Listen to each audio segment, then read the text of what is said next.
Good morning વિદ્યાર્થી મિત્રો. ધોરણ 9નો સિલેબસ આપણે સ્ટાર્ટ કરી દીધો છે. ધોરણ 9ની અંદર ઓલરેડી આપણે ગણિતની અંદર 5 ભાગ પૂરા કર્યા છે, બરાબર છે. તો ગણિતની અંદર જે સંખ્યા પદ્ધતિ નામનું ચેપ્ટર છે એમાં આપણે આગળ વધાર્યો છે આપણો સિલેબસ. હવે આપણે શું કરવું છે, તો હવે સંખ્યા પદ્ધતિ જે ગણિત હતું એના 5 ભાગ પૂરા કર્યા. હવે આપણે આગળ ચાલુ કરવો છે વિજ્ઞાનનો સિલેબસ મિત્રો. તો વિજ્ઞાન એ પણ આપણો એક મહત્વનો વિષય છે. વિજ્ઞાનનો સિલેબસ ચાલુ કરવો છે. એમાં આજે ભણવું છે વિજ્ઞાનના 3 ભાગ. કયા કયા? તો જુઓ, એક ભૌતિક વિજ્ઞાન, બરાબર છે. ભૌતિક વિજ્ઞાન બાદ આપણે શું જોઈએ? એક રસાયણ વિજ્ઞાન અને જીવ વિજ્ઞાન, બરાબર. આ 3 ભાગ છે. એમાંથી આજે આપણે જોવું છે ભૌતિક વિજ્ઞાનની શરૂઆત કરી રહ્યા છે. તો હવે અમે તમને જેટલા બી ચેપ્ટર્સ ભણાવીશું એ તમને આ પ્રમાણે ભણાવીશું. ભાઈ ભૌતિક વિજ્ઞાનના ચેપ્ટર ભણ્યા, બરાબર છે. ત્યારબાદ આપણે રસાયણ વિજ્ઞાનના ચેપ્ટર ભણ્યા અને ત્યારબાદ આપણે જીવ વિજ્ઞાનના, એટલે કે દરેકનું એક એક ચેપ્ટર હાલ અમે શરૂઆત કરી દઈશું ત્યાં. તો આજે જ ભૌતિક વિજ્ઞાનમાં ઇમ્પોર્ટન્ટ એવો ટોપિક ભણવો છે જેનું નામ છે ગતિ, બરાબર. તમને અહીંયા દેખાઈ રહ્યું છે એ નામ શું કહે છે આપણને? ગતિ, બરાબર છે. તે ગતિનું જે છે એ આપણે ચેપ્ટર ભણવું છે. તો ખાસ ધ્યાન લેજો, તમે નોટબુક અને પેન લઈને બેસજો, જેથી તમે એના ઇમ્પોર્ટન્ટ અમુક મુદ્દા છે જેને તમે નોટ ડાઉન કરી શકો. અગત્યની નોટ ડાઉન ખાસ કરજો વિદ્યાર્થી મિત્રો, જે તમને હેલ્પફુલ થાય. અને ખાસ આપણે શું કરીશું? આપણે કન્સેપ્ટ સમજીશું. જુઓ, ગોખણપટ્ટી કરવાની નથી ને ગોખણપટ્ટી ક્યાંય કામમાં પણ આવવાની નથી ત્યાં. તો જો ચેપ્ટર નંબર છે 8. સરસ મજાનું નામ છે ગતિ, બરાબર છે. ને અંગ્રેજી નામ ખાસ મને આ બહુ ગમે છે. જેટલા બી ટોપિક હોય ને એના બાજુમાં એને અંગ્રેજી નામ લખ્યા હોય છે, જે આપણને હેલ્પફુલ થાય જ્યારે આપણે ઘણી બધી એક્ઝામ આપતા હોઈએ તો ત્યાં એવું હોય છે, એનું નામ લખેલું હોય. તો આ છે આપણું નામ મોશન. મોશન એટલે થાય ગતિ. જોજો, હવે એક આ માત્ર તમે સમજો કે ભૌતિક વિજ્ઞાન છે. ભૌતિક વિજ્ઞાનમાં તમને બધું જ દેખાય, તમે એનું અવલોકન કરી શકો. રસાયણ વિજ્ઞાનમાં અને જીવ વિજ્ઞાનમાં કદાચ આપણે ધારી લો કે આપણે જીવ વિજ્ઞાનની અંદર વાત કરી રહ્યા છે મિત્રો આંતરડાની, તો કદાચ એ તમને પ્રેક્ટિકલી એટલું બધું ના બતાવી શકાય. પરંતુ જે ભૌતિક વિજ્ઞાન છે ને કેવું છે, આપણે અનુભવી શકીએ છીએ અને આપણે જોઈ પણ શકીએ, એનું અવલોકન કરી શકીએ છીએ. તો મસ્ત 2 અક્ષરનું જે આ 2 સરસ મજાનો શબ્દ છે ગતિ, એના વિશે આખું પ્રકરણ લખાયું છે. તો ઇન્ટરેસ્ટિંગ તો હોય જ, બરાબર છે. તો ચાલો એને સમજવાની શરૂઆત કરીએ અને સમજીએ. ખાસ આપણે ભાર મૂકીશું આપણી સમજણ શક્તિ ઉપર, બરાબર. તો જો, બહુ મસ્ત વાત કરે છે કે શું છે, જો હું અહીંયા તમને શું કરીશ કે લખેલું વાંચવાનું છે, એ વાંચી નથી જવાનું, સમજવાનું છે. એના રિલેટેડ જે ઉદાહરણો છે, ઉદાહરણો પણ આપણે સમજવાના છે. હવે શું કહે છે, જુઓ, મેં તમને કીધું ને રોજબરોજનું અવલોકન. રોજબરોજના જીવનમાં આપણે કેટલીક વસ્તુ કેવી અવસ્થામાં છે, તો જો અહીંયાથી તમને 2 ખબર પડી જશે કે આપણે જે રોજબરોજનું જે અવલોકન કરીએ છીએ એમાં અમુક વસ્તુઓ લખ્યું છે, બરાબર. વસ્તુઓમાં આપણે માણસને પણ ગણવાનો છે. અમુક વસ્તુ કેવી અવસ્થામાં? સ્થિર અવસ્થામાં. તથા એટલે કે આ બીજો ટોપિક આવ્યો કે કેટલીક વસ્તુ ગતિમાન અવસ્થામાં જોઈએ છે. તો અહીંયાથી આપણે કયા 2 પોઈન્ટ ક્લિયર થાય છે, કયા પ્રશ્નો ક્લિયર થાય છે? તો અહીંયા તમને એવો પ્રશ્ન પૂછાય કે અવસ્થાઓ કેટલી? અહીંયાથી જોઈએ આપણે કે અવસ્થા એટલે કે સ્થિતિ, બરાબર છે. અવસ્થાઓ કેટલી? તો હાલ આપણને કઈ આપી? 2. કઈ 2 અવસ્થાઓ આપણી? એક સ્થિર અવસ્થા અને બીજી કઈ અવસ્થા કીધી? તો ગતિમાન અવસ્થા. તો આ ખાસ જોતા રહેજો તમે. જે આપણે અવલોકન કરીએ છીએ તો કેટલા પ્રકારની અવસ્થાઓ જોવા મળે છે? તો 2. એક કઈ? સ્થિર અવસ્થા અને બીજી કઈ? તો ગતિમાન અવસ્થા. ક્લિયર? હવે શું કહે છે કે જુઓ, પક્ષીઓ ઉડે છે, બરાબર છે. માછલીઓ તરે છે. રુધિર એટલે કે લોહી, આપણું રુધિર એટલે આપણું લોહી કે જે શરીરમાં સતત ફરતું રહે છે, ભ્રમણ કરતું હોય ને, રુધિરનું ભ્રમણ છે, એટલા માટે આપણે સજીવ કહેવાઈએ છીએ. જે દિવસે આપણું રુધિર જ જો ભ્રમણ કરવાનું બંધ કરી દેશે આપણે નિર્જીવ બનીશું, બરાબર. શું કહે છે? શિરાઓ અને ધમનીઓમાં વહે છે. લખ્યું છે ને ધમની અને શિરા વિશે, બાયોલોજીનો ટોપિક થઈ ગયો. પણ આ જે રુધિર જે છે ને એ જે સજીવ પેશી ગણી શકીએ આપણે, એ ફરે છે ત્યાં. તથા મોટર ગાડીઓ ગતિ કરે છે. તો મોટર ગાડી લાયા હોય તો શેના માટે? ગતિ કરવા માટે જ લાયા હોય ને. જે દિવસે મોટર ગાડી સ્થિર થઈ જાય તો ભંગાર થઈ જાય, એનું કોઈ કામ ના હોય. તો આ બધા જ ગતિ કરે છે. પછી શું કહે છે, જુઓ, એવા તો આ તમને આ બધા ઉદાહરણ જુઓ, આનું નામ વિજ્ઞાન એટલા માટે પાડ્યું છે. તમને શરૂઆતના જે ઉદાહરણ આપ્યા ને કે ભાઈ પક્ષીઓ ઉડે છે, આ ભૌતિક ઉદાહરણો આપ્યા. વચ્ચે તમને જીવ વિજ્ઞાનના ઉદાહરણ આપ્યા. હવે શું કહે છે? રસાયણ વિજ્ઞાનમાં પરમાણુ, અણુ, બહુ જ આપણે ડિટેલમાં ભણવાનું છે. આ 2 શબ્દો ઉપર તો પરમાણુ, અણુ વિશે પણ આખું ચેપ્ટર છે આપણું. બીજું, ત્રીજું, ચોથું ચેપ્ટર છે. ગ્રહો છે, તારાઓ છે, આકાશગંગાઓ બધા જ કેવા છે? તો ગતિમાન છે. તો કદાચ તમને અહીંયાથી પ્રશ્ન પૂછે કે અવસ્થાઓ કેટલી, કે અવસ્થાઓના પ્રકાર કેટલા, તો 2. કઈ અવસ્થા? તો એક સ્થિર અવસ્થા અને બીજી ગતિમાન અવસ્થા. હવે એમ કે ભાઈ ગતિમાન અવસ્થાના શું આપો, તો ઉદાહરણો આપો. તો આપણી સામે બધા રહે ને ઉદાહરણો તમારે યાદ રાખી લેવાના, બરાબર છે. પક્ષીઓ ઉડે છે, માછલીઓ તરે છે, રુધિર શિરાઓ અને ધમનીઓમાં ભ્રમણ કરે છે, મોટર ગાડીઓ ગતિ કરે છે, અણુ. એટલે આપણે એ રીતે લખવાના કે 2 ઉદાહરણ આપણે ભૌતિકના લખીએ, 2 જીવ વિજ્ઞાનના લખીએ અને 2 આપણે રસાયણ વિજ્ઞાનના લખીએ, જેથી આપણે બધો જ ખ્યાલ રહે, ક્લિયર થાય છે. સમજણ પડવી જોઈએ ખાસ. અને જ્યાં પણ તમને લાગે કે ખબર નથી પડતી, feel very free to ask. તમે પૂછી શકો છો, નીચે કમેન્ટ લખી શકો છો, બરાબર. સામાન્ય રીતે શું કહે છે, આપણી કોઈ પદાર્થ સમયની સાથે પોતાનું સ્થાન બદલે. હવે જુઓ, ધીમે ધીમે એને વૈજ્ઞાનિક ભાષામાં લઈ જશે.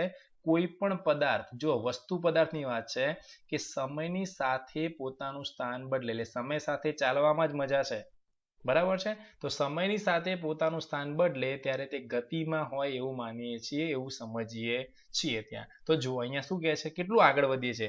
આ જે જમણી બાજુ લખી રહ્યો છો મિત્રો, એ આપણી નોટ્સ લખી રહ્યો છું તમને સમજાવવા. એટલે તમે આ બાજુનું જમણી બાજુનું સમજશો એટલે ડાબી બાજુનું આવી ગયું.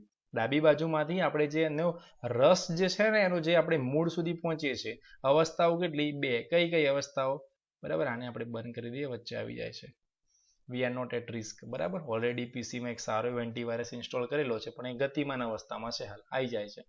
શું કહે છે જુઓ, કઈ અવસ્થાઓ? 2. કઈ? સ્થિર અવસ્થા અને ગતિમાન અવસ્થા.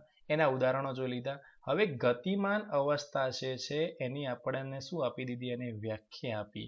વ્યાખ્યા આપી એટલે શું વ્યાખ્યા આપી આપણને, કે જે છે એ શું કરે, તો સમયની સાથે સ્થાન બદલે. સમજો.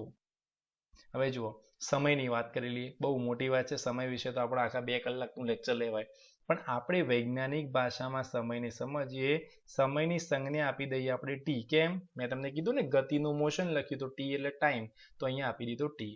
હવે જ્યારે પણ વૈજ્ઞાનિકમાં જુઓ ને, તો એસઆઈ એકમ પદ્ધતિ છે, બરાબર. તો એસઆઈ એકમ આપણે ખાસ જોવાનો. ડિટેલમાં ચર્ચા કરીશ કે એકમ પદ્ધતિઓ ઘણી બધી હતી. જુઓ, સીજીએસ છે, પછી એમકેએસ છે, બરાબર છે. એસઆઈ પદ્ધતિ છે, પછી એક એમકેએસ એ પદ્ધતિ હતી. આ બધી પદ્ધતિઓ છે. તેમાં બધા જ લોકોએ, વિશ્વના લોકોએ એસઆઈ એકમ પદ્ધતિ અપનાવી છે. દરેક જગ્યાએ ચાલે, વર્લ્ડ વાઇડ ચાલે, બરાબર. System, international system. તો સમયનો એસઆઈ એકમ છે, કયો થાય? તો સમયનો એસઆઈ એકમ થાય સેકન્ડ થાય. સેકન્ડ જે છે ને નાનો એકમ છે. તો સમયનો બીજો મોટો એકમ કયો થાય? તો મોટો એકમ થાય કલાક થાય. કલાકથી નાનો અને સેકન્ડથી મોટો તે એકમ કયો થાય? તો મિનિટ થાય. અને આ બધા પાછા એકબીજા સાથે જોડાયેલા છે. કઈ રીતે? તો જુઓ, 1 કલાક હોય તો 1 કલાક બરાબર કેટલી મિનિટ થાય? તો 1 કલાક છે, તો 1 કલાક બરાબર 60 મિનિટ થઈ. અને આ 1 મિનિટથી પાછા 1 કલાકમાં જાઓ. જુઓ, 1 મિનિટથી 1 સેકન્ડમાં જાઓ, સોરી, તો 60 સેકન્ડ થાય. આપણે ધ્યાન આપો. હવે શું કહે છે કે સમયની સાથે સ્થાન બદલે છે. સ્થાન એટલે શું? બરાબર. અત્યારે તમે જ્યાં બેસીને આ વિડીયો જોઈ રહ્યા છો, એ તમારું સ્થાન, એટલે કે એ તમારી જગ્યા. હવે જો તમે આખો દિવસ એની જગ્યાએ બેસી રહો તો તમે સમયની સાથે પોતાનું સ્થાન બદલતા નથી. આપણે શું સમજવાનું છે કે સમયની સાથે આપણા વિચારો બદલવાના છે, સમયની સાથે આપણા આઈડિયાઝ બદલવાના છે, આપણા થોટ્સ બદલવાના છે, માઇન્ડસેટ બદલવાનો છે. તો આપણે ગતિમાન અવસ્થામાં જઈશું અને વધતી જતી દુનિયા સાથે કદમ મિલાવીશું. તેમ સમયની સાથે પોતાનું જગ્યા બદલે, સ્થાન બદલે તો ગતિમાન અવસ્થા. અને એના આપણે ઉદાહરણ જોયા. ચલો આગળ વધીએ ફટાફટ. આ સિવાય એવી પણ કેટલીક અવસ્થાઓ છે કે જેમાં ગતિના અસ્તિત્વનો ખ્યાલ અપ્રત્યક્ષ પુરાવા દ્વારા મળે છે. જોજો, શબ્દ ખાસ પકડવાના છે. વિજ્ઞાન છે ભાઈ, બરાબર. અને એ બી કેવું, હવે તો સીબીએસઈ કહીએ છીએ ને આપણે, કે એનસીઆરટી નું વિજ્ઞાન છે. શું કહે છે આપણને કે એવી કેટલી અવસ્થાઓ છે કે જેમાં ગતિનો ખ્યાલ આપણને અપ્રત્યક્ષ પુરાવા એટલે કેવા? દેખાતા નથી છતાં મળે છે. કઈ રીતે? ઉદાહરણ તરીકે આપણે હવાની ગતિનું અનુમાન ધૂળના રજકણો ઉડવાથી તથા વૃક્ષોની ડાળીઓ અને પર્ણોના હલનચલન પરથી કરીએ છીએ. મતલબ વૃક્ષોની ડાળીઓ હલે, બરાબર છે, ધૂળ ઉડે તો આપણને લાગે કે ભાઈ હવા જે છે ગતિમાન અવસ્થામાં છે. દેખાય છે? ના, નથી દેખાતું. બરાબર, દેખાય છે? તમે જોઈ છે હવા ઉડતી ઉડતી આવે, તમે એવું કહી શકો કે હવે આવશે ને હવે 2 મિનિટ પછી પાંદડા હલશે, ઉડતી ઉડતી મારા ઘર આગળ આવી ગઈ છે, તો તમારા ઘર આગળ આવશે? ના. પરંતુ એનો પુરાવો છે કે પવન આવે છે. આપણે કહો છો ને પવન આવે છે, ઓકે. ત્યારબાદ શું કહે છે કે સૂર્યોદય અને સૂર્યાસ્ત. સમજો ત્યાં કે સૂર્યોદય અને સૂર્યાસ્ત તેમજ ઋતુ પરિવર્તનની પાછળનું કયું કારણ જવાબદાર છે? રોજ સૂર્યોદય થાય, સૂર્યોદય એટલે સૂર્ય ઉગે છે ત્યાં પૂર્વ દિશામાં, સૂર્યાસ્ત એટલે સૂર્ય આથમે છે પશ્ચિમ દિશામાં. તો અને ઋતુ પરિવર્તન, શિયાળો, ઉનાળો, ચોમાસું, બરાબર છે. પાછળ કયું કારણ જવાબદાર છે? તો આ બધું થાય તો એના પાછળ કયું કારણ જવાબદાર કે જેના કારણે આ બધું થાય છે? તો એના માટે જવાબદાર શું છે? પૃથ્વીની ગતિ. માનીશું જો સાચું છે તો આપણે પૃથ્વીની ગતિનું અનુમાન પ્રત્યક્ષ રૂપે કેમ કરી શકતા નથી? બહુ સારો અને સાચો પ્રશ્ન છે. આના વિશે તમે વિચારો કે આપણે એવું માન્યું કે પૃથ્વી જે છે પોતાની ધરી પર પણ ફરે છે, બરાબર છે, એ સૂર્યની આસપાસ પણ ફરે છે. જોઈએ આપણે કેમ આપણે ફરી નથી જતા? ગતિ થાય છે એટલા માટે સૂર્ય આપણે થાય ને ઘણી વખત કે ભાઈ સૂર્યમાં આખો ફરતો ફરતો આ બાજુ આવી ગયો, પણ ના, પૃથ્વી ફરે છે. આપણે ગતિ કરતા જોઈ તો જોઈ નથી ત્યાં. તો ખાસ સમજો, બહુ સારા ઇન્ટરેસ્ટિંગ પોઈન્ટ છે. પોઈન્ટ્સ હું જોડે જોડે ડિસ્કશન કરતો જઈશ. ફટાફટ અહીંયા જે લખ્યું છે ને જમણી બાજુ ખાસ જોતા જાઓ. અવસ્થાઓ 2 છે, સ્થિર અને ગતિમાન, એના ઉદાહરણો, વ્યાખ્યા, એમાં આપણે સમય જોયું, સમયના એકમોની વાત કરી. હવે આપણે આગળ વધીએ. આની અંદર શું કહે છે આપણને જુઓ કે કોઈ એક વ્યક્તિ માટે, હવે તમારું અવલોકન આવશે. અવલોકન એટલે કે તમારું જે તમે ઓબ્ઝર્વેશન કરો છો ને, કે કોઈ એક વ્યક્તિ માટે એક વસ્તુ ગતિશીલ હોય તો બીજી એક વ્યક્તિ માટે તે સ્થિર થઈ જાય છે. શું કહે છે જુઓ, કોઈ એક વ્યક્તિ માટે એક વસ્તુ કેવી હોય તો એ વસ્તુ ગતિશીલ હોય તો બીજી વ્યક્તિ માટે સ્થિર હોય છે. બેસ્ટ ઉદાહરણ આપું તો જુઓ, તમે સપોઝ માની લો કે આ બસ છે, બરાબર, એક્ઝેક્ટ નથી દોરતો, માની લેજો કે આ બસ છે. હમણાં આપણે બસો ચાલુ કરી, ઓકે. અને અહીંયા કોઈ માણસ, સપોઝ આ આપણે માની લઈએ કે આ બસ જે છે, બરાબર, અને અહીંયા રોડ છે કોઈ, ઓકે. રોડ ઉપર અહીંયા કોઈ એક માણસ ઊભો છે, સમજો, અહીંયા એક માણસ ઊભો છે. બસની અંદર બીજો એક માણસ છે. 2 માણસો સામસામે બેઠા છે. આ માણસનું નામ આપી દઈએ આપણે A, આ માણસનું નામ આપીએ B, અને અહીંયા જે માણસ છે એ માણસ C, બરાબર. સમજો તમે, બસ ગતિમાં છે એટલે કે બસ ચાલે છે, ઊભી નથી રહી, બસ દોડે છે, બરાબર.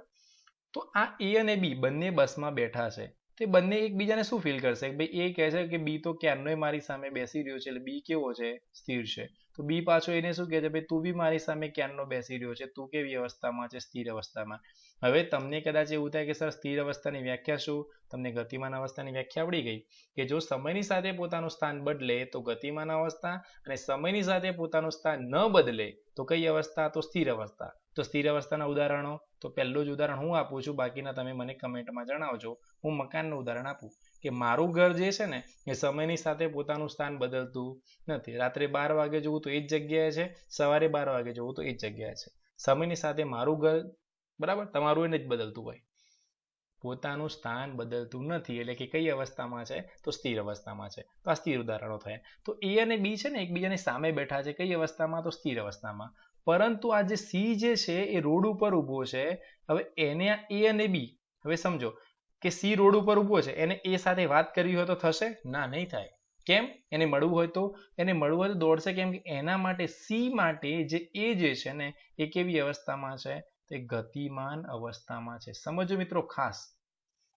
બીજું તમને ઉદાહરણ આપીએ કે કોઈ વિદ્યાર્થી હોય ને સ્કૂલ બસમાં, એ સ્કૂલ બેગ સાથે બેઠો હોય, બરાબર, એની સ્કૂલ તરફ જઈ રહી હોય, બરાબર છે. તો તમને લાગે કે ગતિ કરે છે. શું લાગે એને? કે સ્કૂલ બેગને જુએ તો સ્થિર લાગે, અને વિદ્યાર્થી બસની બારીમાંથી બહાર નજર કરે તો રસ્તા પરના ઝાડ, મકાન, વીજળી થાંભલા બધું છે ને એ પાછળ ગતિ કરતા હોય ને એવું લાગે. તો આ છે ને સાપેક્ષ ખ્યાલ થયો. સમજો, અહીંયાથી જ હું એક મસ્ત પ્રશ્ન તમને આપું છું કે આ કેવો થયો? સાપેક્ષ ખ્યાલ. કે તમે એની જે સરખામણી કરી એ કોની સાપેક્ષે કરી? બીની સાપેક્ષે. બીની સાપેક્ષે કરશો તો જવાબ શું મળશે? સ્થિર. પરંતુ આ જ એની સરખામણી C સાથે કરશો તો તમને કઈ અવસ્થા લાગશે? ગતિમાન.